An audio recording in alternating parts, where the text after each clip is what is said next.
우리의 삶을 변화시키는데 가장 큰 영향을 끼치는 것은 무엇일까 생각해 봤습니다. 방탕한 한 청년이 있었습니다. 그는 매일 술과 여자로 방탕한 생활을 해왔고 이단 사상인 만유에 빠져 타락을 했습니다. 그런 그의 어머니는 한 번도 포기하지 않고 그를 위해서 새벽마다 하나님께 부르짖어 기도합니다. 어느 날 그가 새벽에 집을 향해 들어오다가 어디선가 울면서 기도하는 한 여자의 목소리를 듣게 됩니다. 그리고 그 기도 소리가 나는 곳으로 자신의 발걸음을 옮겼을 때 그곳에는 자신의 어머니가 소리도 지르지 못하고 가슴을 부여잡고 안타깝게 눈물을 흘리면서 그 방탕한 아들을 위해서 기도하는 자신의 어머니를 발견하게 됩니다. 그리고 그는 조용히 그 기도 소리를 들으면서 자신의 지나온 길을 한번 되돌아봅니다. 그때 그의 머릿속에 얼마나 많은 죄를 자기가 지었는가라는 것을 그 어머니의 기도를 통해서 알게 된 것입니다. 이 사람이 바로 신학자 성 어거스틴입니다.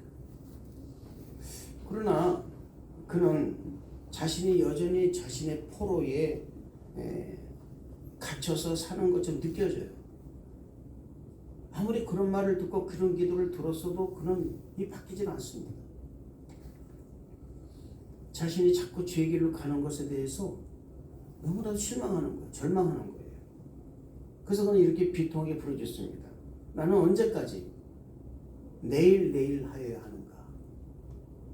나는 언제까지 이렇게 미루는가? 왜 지금은 나는 안 되는 것인가? 나는 왜 이 순한 그리고 이 추한 이 죄를 나는 계속 이렇게 청산하지 못하고 있는가? 그런 내내 울면서 이렇게 자문했습니다.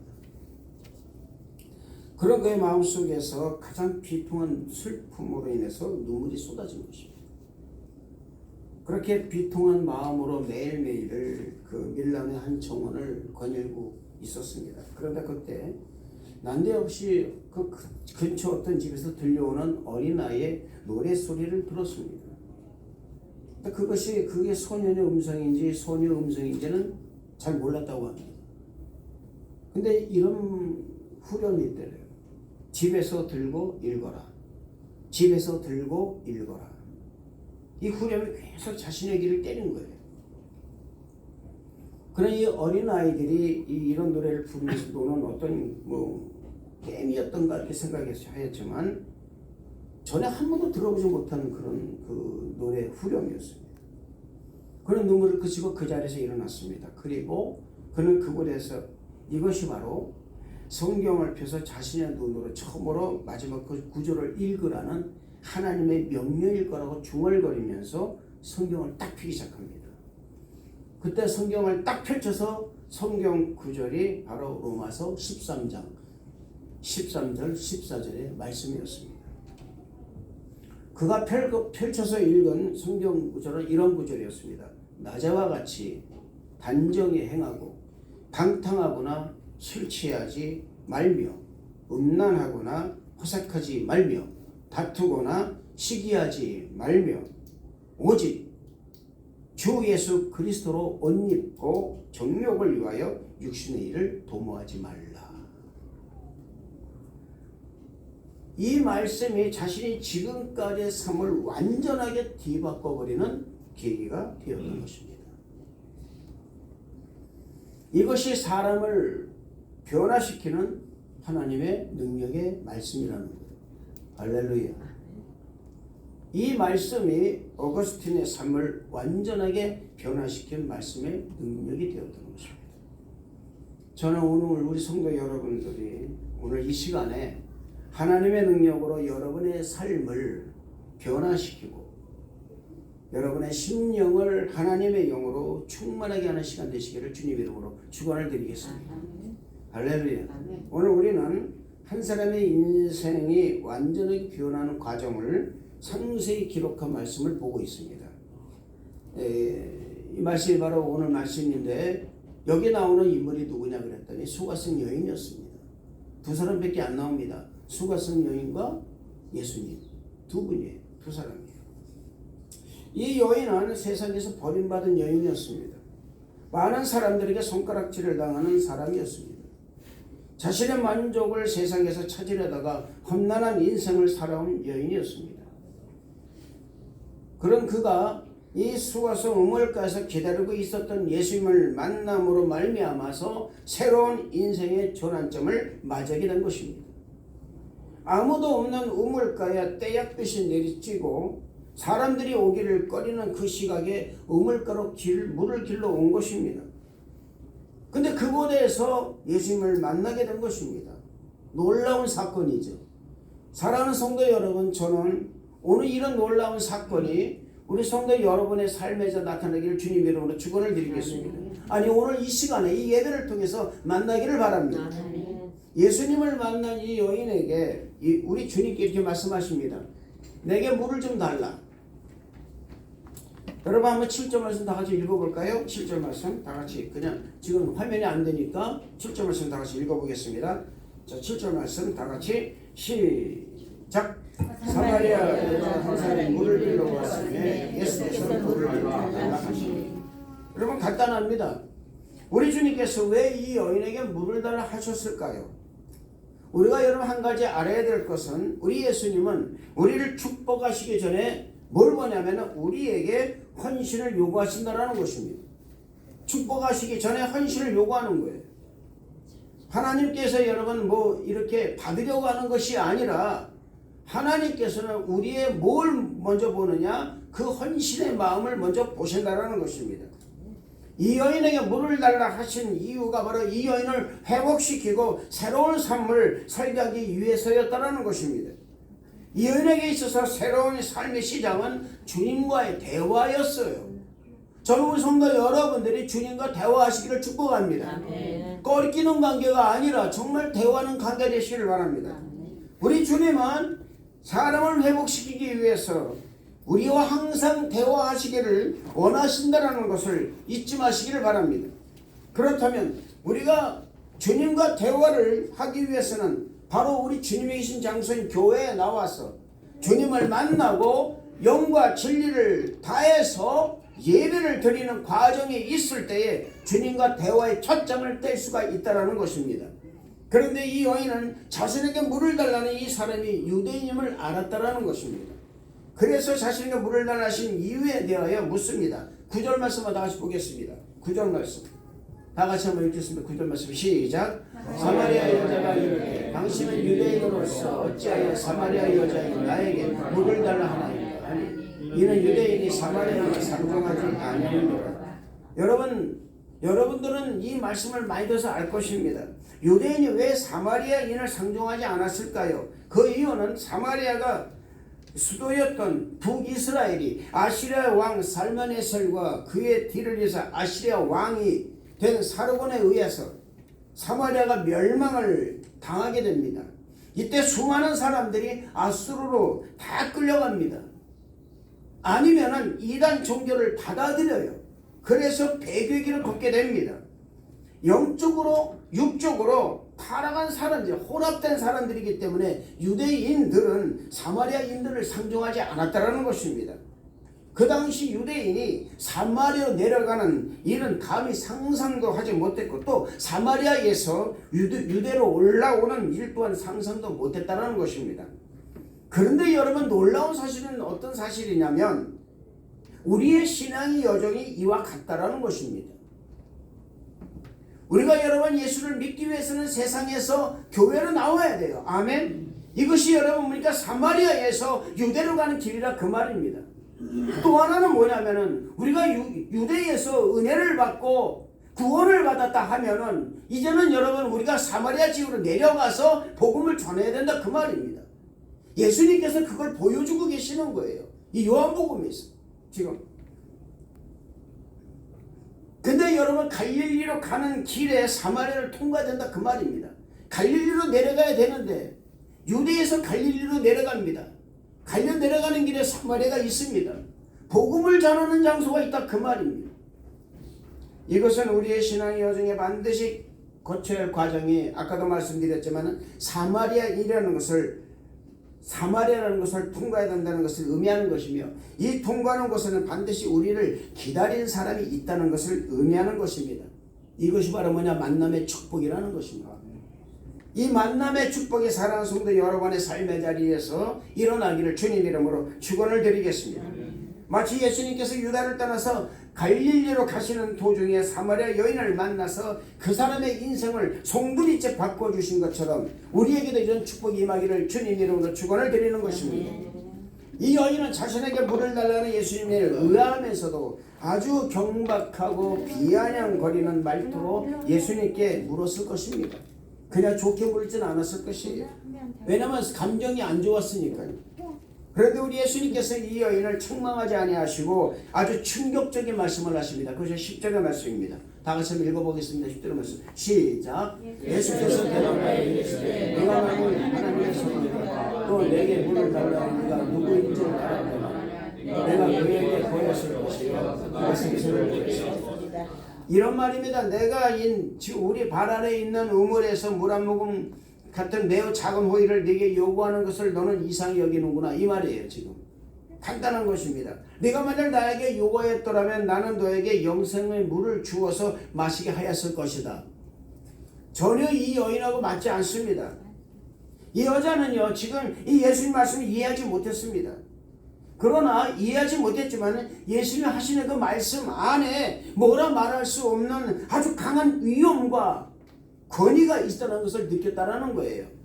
여러분, 예수 믿는 사람은요 누구하고 대화를 하든지 그 권위가 있어야 됩니다. 아멘. 그 위엄이 있어야 된다, 그 말입니다. 그 거룩한 위엄이라는 거예요. 그 거룩한 위엄 속에는요 어떤 것이 있냐면 바로 겸손이 묻어져 있다, 그 말입니다. 겸손이 묻어져 있기 때문에 위험하게 보이는 거예요. 여러분, 겸손이 묻어있는 그 위험을 보이자 이 여인의 태도가 바뀌기 시작합니다. 여자는 예수께서 자기 이 앞에 있는 이 우물에 대해서 말씀하실 생각하고 있었던 거예요. 11절에서 12절 말씀을 다 같이 읽겠습니다. 다 같이 시작. 여자가 이르되 주여 물기를 그릇도 없고 이 우물은 깊은데 어디서 당신이 그 생수를 얻겠사옵나이까. 우리 조상 야곱이 이 우물을 우리에게 주셨고 또 여기서 자기와 다 마셨는데 당신 야곱보다 크니까. 여러분, 지금 이 여인은요 이렇게 말합니다. 여자가 이르되 주여 물기를 그릇도 없습니다. 이 우물은 깊습니다. 어디서 당신의 그 생수를 얻겠사옵나이까. 여러분 보세요. 우물이 깊습니다. 물기를 그릇도 없습니다. 그런데 말합니다. 생수가 어디서 나옵니까? 이렇게 말한다, 그 말입니다. 이상하잖아요, 여러분. 물만 얘기인데 생수라고 말한다, 그 말입니다. 생수가 있다, 그 말입니다. 그리고 말합니다. 우리 조상 야곱이 이 우물을 우리에게 주셨고 또 여기서 자기와 자기 아들 짐승 다 마셨는데 당신이 야곱보다 큰 사람입니까? 딱 얘기하더라고 말이에요. 여러분, 이 여자는요 단지 여행에 지치고 먼지 묻은 목마른 한 여행자가 자려 있는 것을 보았을 뿐이에요. 이 여자는 마음속에는 어떤 존경받던 부자 야곱과 예수님을 비교해 보았다는 것입니다. 왜 이런 말 할 수가 있을까라는 거예요. 이 여자는 다른 어떤 우물도 조상들이 만들어 놓은 것과는 같을 수가 없다고 아주 지극히 당연한 생각을 품고 있었다는 것입니다. 오직 우리는 야곱의 우물밖에 생각이 안 난다라는 거예요. 우리가 여러분 세상을 살면서 신앙생활 할 때도요 우리가 이렇게 편협된 생각을 너무나 많이 할 때가 많이 있다는 것입니다. 은혜를 사모하면서도 우리는 우리의 고집을 버리지 않고 있는 것이 얼마나 많은지 모른다는 것입니다. 이 여인의 생각은 지금 내가 은혜를 받아야 되겠는데 은혜를 어떻게 받느냐 그랬더니 지금 있는 우물에서 내가 먹어야 은혜를 받는다, 이렇게 이 생각만 한 거예요. 전혀 새로운 은혜, 전혀 새로운 가치관의 은혜가 분명히 오는데 불구하고 그것을 이 여인은 지금 전혀 생각하지 못했다는 것입니다. 이 여인은요 자신들의 조상들의 소망이었던 메시아 오심을 아주 고대했습니다. 그러나 자신의 생각이 편협된 생각 때문에 자신 곁에 오신 이 예수님 메시아를 보지 못했다는 것입니다. 저는 우리 성도 여러분들이 정말 여러분 곁에 오시는 예수 그리스도를 여러분이 좀 옳혀보시기를 주님 이름으로 축원을 드리는 것입니다. 오늘날 많은 사람들이 생명수 되시는 예수님이 곁에 계심에도 불구하고 그 생명의 우물을 찾기 위해서 멀리 바라보고 있지는 않은지, 마치 여러분 이것은요 태양빛이 내리쬐는 한낮에 우물을 곁에 두고 또 다른 우물을 찾는 것과 같은 것이라 그 말입니다. 예수님께서는 자신에 관한 그 질문에 이렇게 대답하셨습니다. 13절 14절을 읽겠습니다. 다같이 시작. 예수께서 대답하여 이르시되 이 물을 마시는 자마다 다시 목마르려니와 내가 주는 물을 마시는 자는 영원히 목마르지 아니하리니 내가 주는 물은 그 속에서 영생하여 생명이 되리니. 할렐루야. 이 세상의 우물에서 그 갈증을 풀려고 했고 또 이 세상에 그 가지고 있는 모든 것에서 목마름을 해결했던 그 자는 반드시 다시 목마를 것이라는, 다시 그 목마라서 그 물을 마실 뿐이라는 것을 잊지 마시기를 주님 이름으로 축원을 드리겠습니다. 우리가 여러분 세상에서 물을 아무리 찾아도요 그렇습니다. 아무리 좋은 탄산 음료를 마시고 나면은 또 목마른 거예요. 아무리 여러분 생수를 마셔도요 그것이 안 되는 이유 뭐냐면은 그거는 단회적이기 때문에 좋다 그 말입니다. 사람들에게는 목마름이 두 가지로 나타날 수 있습니다. 하나는 육적인 목마름입니다. 하나는 영적인 목마름입니다. 육적인 목마름은 얼마든지 물로 해결할 수가 있습니다. 또 먹으면 됩니다. 그러나 영적 목마름은 물로 채워지지 않는 것이라는 것을 잊지 마시길 바랍니다. 많은 사람들이 영적으로 영혼의 필요를 공급할 수 있는 무엇을 찾고 갈망하고 있습니다. 제 정신적으로 뭔가 풍성한 것을 갈망하고 있다 그 말입니다. 그러나 우리의 영혼의 목마름을 채우실 분은 오직 한 분이신 예수 그리스도만이 가능하다는 사실을 주님 이름으로 축원을 드리겠습니다. 할렐루야. 세상의 필요 곧 만국의 소망은 그리스도의 사실을 믿으시기를 주님 이름으로 축원을 드리는 것입니다. 그분만이 나누어 줄 수 있는 하늘의 은혜는 생수와 같아서 영혼을 순결하게 하고 소생시키며 활력을 주신다는 것을 믿으시기를 주님 이름으로 축원을 드리겠습니다. 예수님의 말씀을 들은 이 여인은 순간 눈이 번쩍 뜨입니다. 그리고 이렇게 말합니다. 주여 그런 물을 내게 주사 목마르지도 않고 또 여기 물길로 오지도 않게 하옵소서. 여러분 이 여인의 소망은 단순히 육적인 목마름이 아니었다는 사실입니다. 이 여인의 목마름은 영혼의 목마름이었다는 것입니다. 이 여인의 목마름은 예배의 목마름이었다는 것입니다. 이 여인의 목마름은 어쩌든지 내가 하나님을 섬기는 것에 목마름이었다는 것입니다. 요한삼서 1장 2절의 말씀을 사랑하는 자 내 영이 잘되고 범사가 잘되고 내가 강건하게 강건대로 주님 말씀하고 있습니다. 영혼이 잘된 같이 범사가 잘되고 강건한 축복이 있듯이 영혼의 갈증이 풀리면 범사의 갈증도 풀리는 것이고 육신의 갈증도 풀린다는 사실을 믿으시기를 주님 이름으로 축원을 드리겠습니다. 할렐루야. 그래서 우리가 여러분 항상 이 영적인 이 갈증을 먼저 풀어야 될 줄 알아야 되는 거예요. 영적인 갈증은 어디서 오느냐 되는 은혜가 떨어지면 영적인 갈증이 오게 돼 있다 그 말입니다. 은혜는 생수예요. 할렐루야. 이 생수가 떨어져 버리면은 은혜가 떨어져 버리면은 우리는 목마름을 겪을 수밖에 없다라는 것입니다. 저는 성도 여러분들이 항상 은혜의 생활하시기를 주님으로 축원을 드리겠습니다. 은혜롭게 사시길 바랍니다. 은혜 생활하시길 바랍니다. 은혜로 여러분 나가시기를 바랍니다. 은혜로 이기시기를 바랍니다. 할렐루야. 은혜로 이길 줄 알아야 되는 거예요. 은혜가 내 안에 넘치는데 그 말입니다. 풍성한 은혜를 누리시기를 바랍니다. 할렐루야. 풍성한 은혜를 누리려면 우리가 말씀 안에 충만하게 들어가 있어야 된다 그 말입니다. 말씀이 없으면 은혜가 있을 수가 없다는 것입니다. 여러분 돈이 많다고 은혜가 풍성한 게 아닙니다. 은혜는 여러분 우리가 말할 수 없는 인간의 여러분 이 상상으로는 생각으로 말할 수 없는 그런 엄청난 뭔가 독특한 것이라는 것을 잊지 마시기를 주님 이름으로 부탁을 드리겠습니다.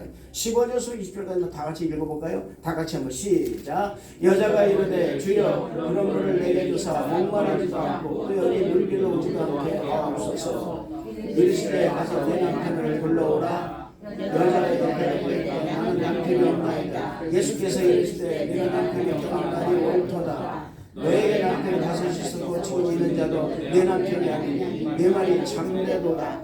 여자가 이르되 주여 내가 오늘 선지자로 소리다.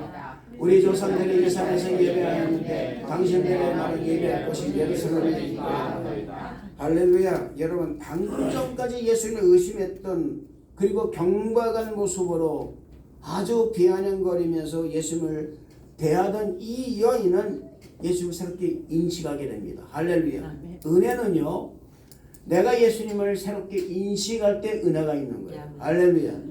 지금에 있는 날, 어저께까지 알았던 예수님이 아니라 오늘 새롭게 예수님이 나에게 새롭게 인식되었을 때 그때부터 은혜가 떨어진다는 것을, 이 은혜가 생긴다는 것을 믿으시기를 주님 이름으로 축원을 드리겠습니다.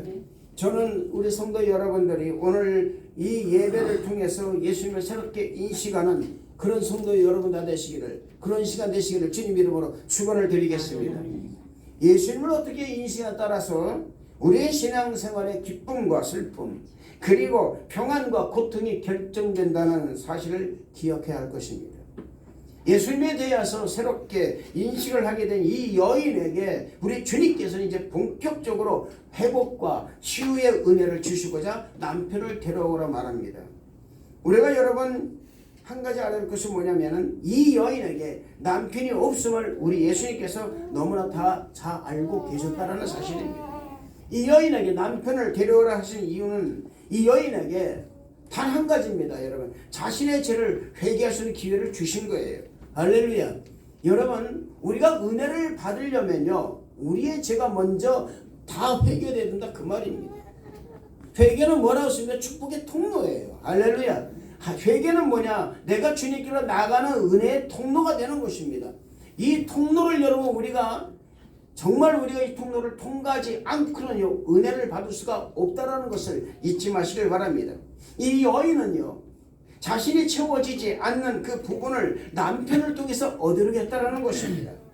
그러나 5명의 남편을 다 만났지만 그런 남편을 통하여 그런 한 번도 자신의 그 인생에 대해서 만족감을 누릴 수가 없었다라는 것입니다. 이것이 이 여인에게 죄가 되었다는 것입니다. 여러분, 이것은 무엇을 말합니까? 이 여인에게는요, 사실은 이 여인은 엄청나게 예배를 사모했습니다. 그 예배를 사모해서 눈에 보이는 것, 귀에 들리는 것, 손에 잡히는 신에게 그가 간 거예요. 그래서 예수님이 말씀하신 거예요. 예수님의 이 그 깊은 의미는 뭐냐면은 내가 네 남편이다 이 말이거든요. 신랑 되신 예수께서 다시 오실 때 말씀하셨습니다. 이 여인에게 말합니다. 너가 남편이 없다는 건 맞는 말이다. 너는 지금까지 남편을 다섯을 가르쳤다. 너는 지금까지 남편이 아니라 너는 지금까지 신을 5명을 가르쳤다 그 말입니다. 별신을 네가 다 믿었다. 가정신을 믿었다. 거기서 네가 갈증을 해결하려고 그랬다. 거기서 네가 영혼의 그 만족을 누리려고 했다. 그러나 넌 누리지 못했다 이 말입니다. 너는 이것이 죄가 됐다 그 말입니다. 이 여인이 느낀 게 뭘까요? 내가 큰 죄를 졌구나라는 것을 그때 느낀 거예요. 이것이 이 여인에게 죄가 되었다는 것입니다. 세상에서 자기의 만족감을 누채우려고 했던 것. 우리의 삶의 모양과 정도의 차이는 다르지만요, 이 여인과 같은 삶의 길을 가고는 있지는 않은지 오늘 여러분 우리가 이 예배를 통해서 이걸 생각을 해봐야 된다 그 말입니다. 죄의 종인 저도요, 여러분 어느 때 보면요, 세상의 만족을 위해서 갈 때가 있었습니다. 없는 거 아니에요, 여러분. 왜 제가 그렇게 왜 사람이 아니게요? 있었습니다. 그러나 다시 돌아올 수 있고 회개할 수 있는 통로가 있기 때문에 그게 감사한 거예요. 할렐루야. 여러분, 우리의 삶의 만족을 위해서 우리 마음대로 세상에서 만족감을 찾으려고 애를 쓰고 살면은 더 구렁텅이로 들어갈 수밖에 없다 그 말입니다. 어떻게 보면요, 내가 예수님을 믿는 사람으로서 진정한 만족감을 더 누리고 살고 있는지 우리는 오늘 이 예배를 통해서 오직 예수님 한 분만으로 만족해서 마음이 그 조성이 돼야 된다는 사실을 잊지 마시길 바라는 것입니다. 그렇습니다, 사랑하는 성도 여러분. 이 여인이요, 마음속에 가지고 있었던 가장 한 가지의 소원이 바로 뭐냐? 예배의 회복이었다는 것입니다. 어떤 방법으로든 나는 예배를 회복해야 되겠다는 것입니다. 그는 이렇게 말합니다. 나는 하나님께 예배드리기를 원합니다. 그러나 내가 예배드릴 장소가 없습니다 라는 거였어요. 여러분, 우리에게 이 예배드릴 장소가 주어졌다는 것은 너무나도 행복한 거예요. 할렐루야. 내가 섬기는 교회가 있다는 게 얼마나 감사한지 모른다 그 말입니다. 일본의 여러분 그 무교회주의자인 우찌무라 간조 신학자는요, 나중에 결국은 교회의 필요성을 고백하고 여러분 그가 마지막 눈을 감았습니다. 교회는요 우리의 영혼의 안식처예요. 할렐루야. 내가 피할 장소라 그 말입니다. 그래서 여러분의 삶이 교회를 향해 있어야 된다 그 말이에요. 어디에 있든지 여러분의 삶이 교회를 향하기를 축복합니다. 할렐루야. 여러분 우리가 드리는 예배를 통해서 우리의 영이 살고 범사가 살고 육이 사는 놀라운 기적의 삶이 우리 삶 속에 나타내는 사실을 잊지 마시기를 바라는 것입니다. 할렐루야. 자, 21절 24절 한번 다 같이 한번 읽겠습니다. 다 같이 시작. 예수께서 이르시되 내 말을 믿으라. 이 산에서도 말고 예루살렘에서도 말고 너희가 아버지께 예배할 때가 이르리라. 너희는 알지 못하는 것을 예배하고 우리는 아는 것을 예배하노니 이는 구원이 유대인에게서 나니라. 아버지께 참되게 예배하는 자들은 영과 진리로 예배할 때가 오니 곧 이때라. 아버지께서 이렇게 예배하는 자를 찾으시느니라. 24절까지 하나님은 여기시는 예배를 내가 진리로 예배합니다. 할렐루야. 사랑하는 성도 여러분, 예배가 살아야 삶이 살아나는 거예요. 아멘. 죽은 예배를 드리면 죽은 인생을 걷게 될 수밖에 없습니다. 아무리 그 사람이 여러분 잘 펴 있어도 안 된다 그 말입니다. 여러분 정말요, 제가 말씀드리지만 예배 성공하시기를 축복합니다. 한번 예배를 잘 드려보세요. 하나님께 영과 진령으로 영과 진리를 내서 예배를 들어보시길 바랍니다. 달라집니다. 인생이 달라집니다. 다른 게 보인다 그 말이, 길이 보인다라는 것을 여러분 믿으시길 바랍니다. 로마서 12장 1절 2절의 말씀 보면은 그러므로 형제들아 내가 하나님 모든 자비하신 너희를 권하노니 너희 몸을 하나님이 기뻐하시는 거룩한 산제물로 드리라. 이는 너희가 된 영적 예배니라. 너희는 이 세대를 본받지 말고 오직 마음을 새롭게 하므로 변화를 받아 하나님의 선하시고 기뻐하시고 온전하신 뜻이 무엇인지 분별하도록 하라고 말씀하고 있습니다. 여기서 여러분 보면은요, 너희가 드릴 영적 예배라 그랬습니다. 왜요? 내가 거룩한 산정하게 올려 드려졌을 때 그렇다 그 말입니다. 거룩한 산제물로. 또 말합니다. 너가 예배를 드리려면 어떻게 예배를 드리는지 아느냐? 너는 세대를 본받지 말아라 그 말입니다. 이성의 모든 경험이라든지 상식에 이런 것은 세대를 본받지 말고 그런 걸 답습하지 말라. 오직 하나님을 믿고 마음을 새롭게 변화를 받아서 하나님이 기뻐하시고 온전하신 것이 무엇인지 분별하도록 하라. 하나님의 선한 방법을 따르라 그 말입니다. 그렇게 따라갔을 때 너가 영과 진리를 내서 너희 몸을 거룩한 산점을 드리는 예배가 될 것이다 라고 말씀하셨다 그 말입니다. 할렐루야. 여러분 우리의 예배 대상은요 하나님이세요. 아멘. 인간이 아닙니다. 할렐루야. 우상 숭배가 아닙니다. 하나님께 드리는 거룩한 예배가 되어야 된다는 거예요. 할렐루야. 이 여인은 그것을 못했다라는 것입니다. 그걸 못하고 눈에 보이는 예배를 드렸기 때문에 결국은 생수와 은혜가 떨어져 버리고 다시 생기지 않았다는 사실입니다. 수가성 우물가에 주인 만난 이 여인은요 자신의 인생을 새롭게 변화를 경험하고 있다 그 말입니다. 할렐루야. 여러분 인생은요 누구를 만나는가 따라서 결정된다는 것도 그것을 잊지 마시기를 바랍니다. 누구를 만나는가에 따라서 변화되는 거예요. 바뀌는 거예요. 자녀들은 좋은 부모를 만나야 됩니다. 학생들은 좋은 선생님을 만나야 됩니다. 좋은 친구를 만나야 됩니다. 나쁜 친구 만나보세요. 여러분 어떻게 되겠습니까? 나쁜 영향을 줄 수밖에 없습니다. 나쁜 선생님 만나보세요. 여러분 구렁텅이에 들어가 버리고 맙니다. 나쁜 부모 만나보세요. 여러분 어떻습니까? 맨날 상처만 받아요. 그래서 우리는 끊임없이 기도해야 된다 그 말입니다. 할렐루야. 국민은 좋은 훌륭한 지도자를 만나야 됩니다. 국민이 훌륭한 지도자를 만나지 못하면 어떻게 되겠습니까? 천대받는 국민 될 수밖에 없습니다. 여러분 천대받아요.